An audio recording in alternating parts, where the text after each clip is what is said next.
जय जोहार, नमस्कार। दैनिक छत्तीसगढ़ चैनल देख रहे हैं आप और छत्तीसगढ़ प्रदेश की आज की सभी प्रमुख बड़ी खबरों को एक एक करके हम आपको विस्तार से बताएंगे।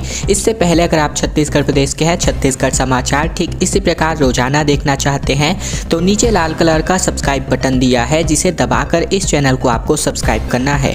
शुरुआत करते हैं सबसे पहली बड़ी खबर के साथ। 16 फरवरी से 1 मार्च तक होगा राजिम माघी पुन्नी मेले का आयोजन। स्थानीय संत महात्माओं को न्योता दिया जाना है। दरअसल धार्मिक न्यास एवं धर्मस्व मंत्री ताम्रध्वज साहू की अध्यक्षता में राजिम माघी पुन्नी मेला की केंद्रीय समिति की बैठक राजिम नगर पंचायत के मंगल भवन में संपन्न हुई है। बैठक में विशिष्ट अतिथि के रूप में खाद्य एवं गरिबाबंद जिले के प्रभारी मंत्री अमरजीत भगत, राजिम विधायक अमितेश शुक्ल भी मौजूद थे। बैठक में राजिम माघी पुन्नी मेले की तैयारियों को लेकर के विस्तृत चर्चाएं भी की गई हैं। बैठक में धर्मस्व मंत्री जो साहू है, इन्होंने कहा कि परंपरा के अनुसार अब इस वर्ष राजिम माघी पुन्नी मेले का आयोजन 16 फरवरी से 1 मार्च तक होने जा रहा है। इस दौरान 3 स्नान पर्व 16 फरवरी, 23 फरवरी एवं 1 मार्च को होगा। उन्होंने कहा कि कोविड प्रोटोकॉल का पालन करते हुए राजिम माघी पुन्नी मेले का आयोजन किया जाएगा। उन्होंने स्पष्ट रूप से कहा है कि मेले में श्रद्धालुओं की सहूलियत और सुरक्षाओं को देखते हुए व्यवस्थाएं पूर्ववत रहने जा रही हैं। बैरिकेडिंग, सुरक्षा और भीड़ को नियंत्रित करने के लिए पुलिस प्रशासन द्वारा आवश्यक व्यवस्थाएं की जानी है। मंत्री साहू ने कहा कि लोगों की सुविधा के लिए पूर्व आयोजन की तरह सड़क, शौचालय, बिजली, पानी, सफाई आदि की व्यवस्था की जानी है। छत्तीसगढ़ में एक बार फिर से साप्ताहिक हाट बाजार खुलने जा रहे हैं। प्रशासन ने इसके लिए बकायदा लिखित आदेश जारी कर दिया है। दरअसल बात करें जिले में व्यापारियों के साथ हुई बैठक के बाद जिला प्रशासन ने जिले में फिर से साप्ताहिक हाट बाजार खोलने की अनुमति दी है। ये हाट बाजार कोरोना संक्रमण को रोकने के उद्देश्य से बंद किए गए थे, लेकिन अब इस पर प्रतिबंध हटा दिया गया है। इस दौरान प्रशासन से व्यापारियों को यह भी चेताया गया है कि शहर के मुख्य मार्ग की यातायात व्यवस्था को सुधारने के लिए मुख्य मार्ग स्थित समस्त व्यापारी अपनी दुकानों को सामने जो भी सामान रख रहे हैं बाहर निकालकर, और जो उनका व्यवसाय करते हैं तो वो बिल्कुल सामान को बाहर ना निकाले एवं अपनी दुकानों के सामने अपने 2 पहिया वाहनों को खड़ा ना करें। इससे यातायात में सुगमता आएगी और ऐसा यदि करते हुए पाए जाते हैं तो प्रशासन की ओर से दंडात्मक कार्यवाही भी की जाएगी एवं गुमास्ता एक्ट का पालन जो है सख्ती से कराया जाएगा। फिलहाल कोरिया जिले के लिए जो खबर है निकलकर सामने आ रही है, जहां पर प्रशासन ने हाट बाजार यानी कि साप्ताहिक हाट बाजार को सुचारू रूप से संचालन के लिए बकायदा लिखित आदेश जारी किया है। मंत्रियों से अब नहीं माने किसान, आंदोलन अब भी रहेगा जारी। नवा रायपुर में धरना दे रहे हैं किसानों से 3 मंत्रियों ने 4 घंटे तक बातचीत की। किसान बोले आश्वासन नहीं, एक्शन चाहिए। दरअसल पिछले 27 दिनों से एनआरडीए यानी कि न्यू रायपुर डेवलपमेंट अथॉरिटी भवन के सामने धरना देकर बैठे नवा रायपुर के ग्रामीणों का आंदोलन आगे भी जारी रहेगा। सरकार के 3 मंत्रियों से 4 घंटे तक किसान प्रतिनिधियों के साथ चर्चा हुई, उसमें भी उनकी मांगों को लेकर के कोई एक्शन प्लान सामने नहीं आया। मंत्रियों के द्वारा जो है मंत्रियों ने किसानों को उनकी मांगों पर विचार का आश्वासन भर दिया। उधर नवा रायपुर पहुंचकर किसानों ने मांगी पूरे होने तक अपने आंदोलन को जारी रखने का फरमान सुना दिया है।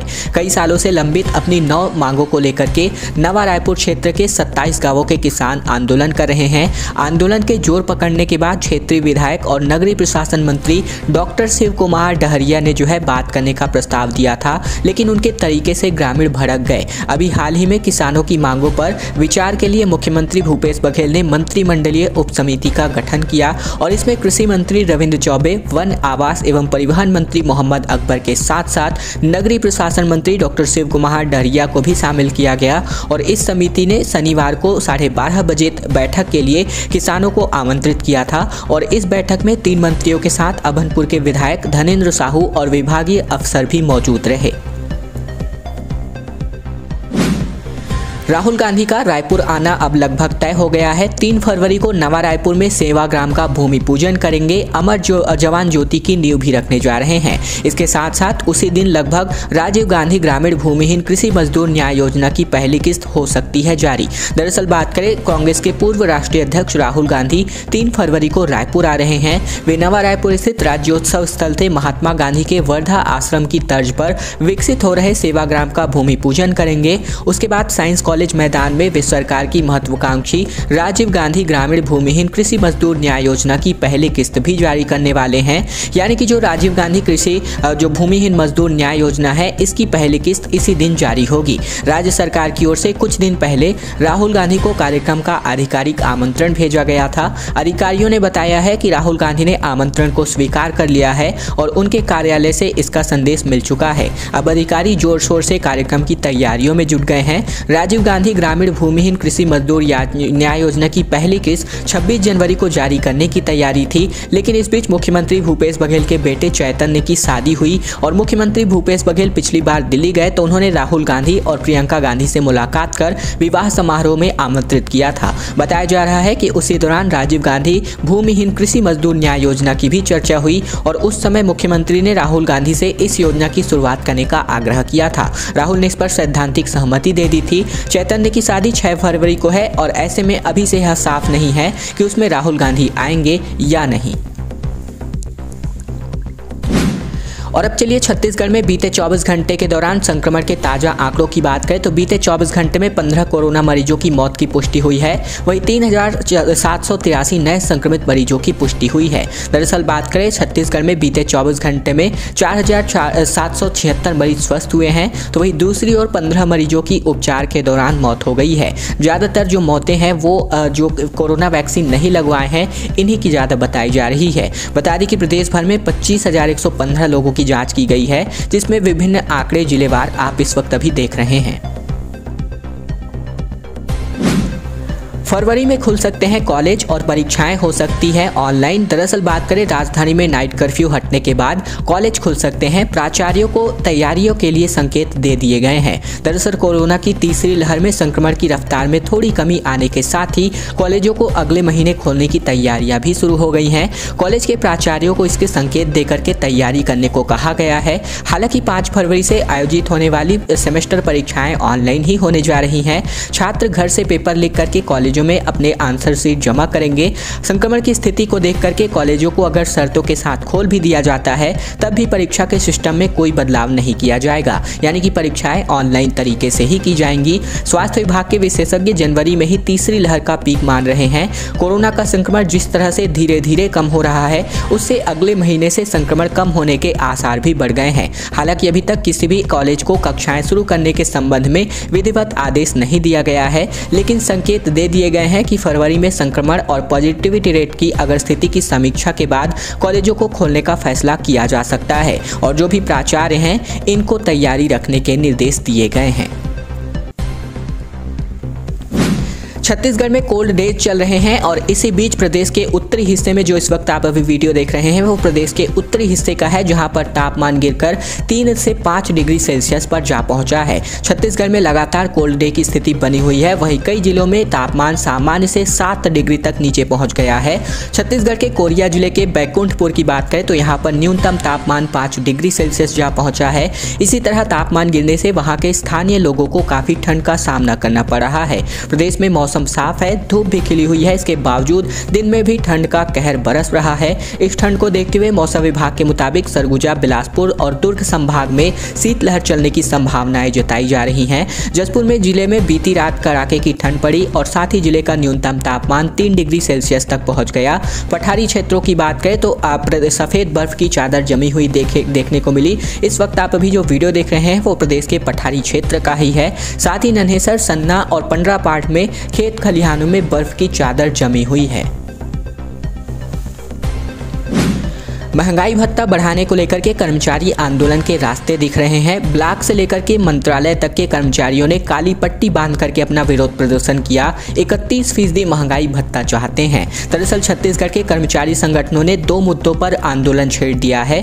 कर्मचारी संगठनों ने काली पट्टी बांधकर अपना विरोध प्रदर्शन जताया है। राज्य कर्मचारी 31% महंगाई भत्ता और 7वें वेतनमान पर भी गृह भाड़ा की भत्ता की मांग कर रहे हैं। इसके अलावा कर्मचारी 31 जनवरी तक सोशल मीडिया पर भी अभियान अभियान चलाने जा रहे हैं। छत्तीसगढ़ कर्मचारी अधिकारी फेडरेशन के राज्य संयोजक कमल वर्मा के मुताबिक केंद्रीय कर्मचारियों की तरह महंगाई भत्ता और गृह भाड़ा भत्ता उनका मौलिक अधिकार है और अभी राज्य सरकार के कर्मचारियों और अधिकारियों को 17% महंगाई भत्ता मिल रहा है, वही केंद्रीय कर्मचारियों को यह 31% की दर से मिल रहा है। इसी तरह अगर 7वें वेतनमान की बात करें तो 7वें वेतनमान लागू होने के बाद भी गृह भाड़ा भत्ता रिवाइज ही नहीं हुआ है और अभी भी चतुर्थ श्रेणी कर्मचारियों को 400 से 500 रुपए और प्रथम श्रेणी के अधिकारियों को 1200 से 1300 रुपए का भत्ता मिलता है। इतने भत्ते में रायपुर में 2 बेडरूम का मकान कहां मिलेगा? कमल वर्मा ने कहा कि इन दिक्कतों के प्रति सरकार का ध्यान आकृष्ट करने के लिए फेडरेशन ने मुख्यमंत्री के नाम अपना ज्ञापन सौंपा है। अब ब्लॉक, जिला, संभाग, संचालनालय और मंत्रालय स्तर पर कर्मचारियों ने काली पट्टी बांधकर प्रदर्शन जारी किया है।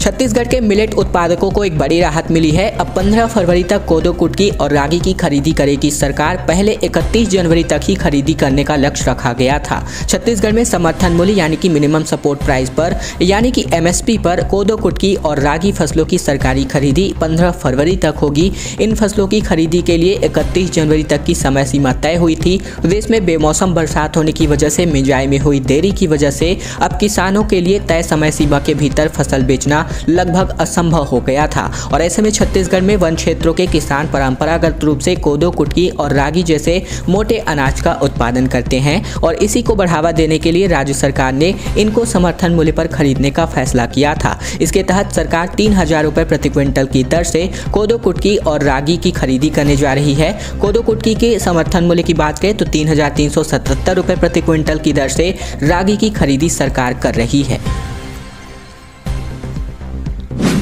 सूखे जलाशय में डूबे 288 करोड़ रुपए। जी हां, बात करें 13 साल पुराना मोहर प्रोजेक्ट अब भी अधूरा है। फॉरेस्ट क्लियरेंस के बिना मुआवजा बांट दिया गया, किसान फिर से खेती करने लगे हैं। दरअसल बारिश के पानी को सहेजने, उनके सिंचाई में उपयोग और भिलाई के औद्योगिक क्षेत्रों को आपूर्ति के लिए 13 साल पहले शुरू की गई मोहर जलाशय परियोजना ने अब अपना दम तोड़ दिया है।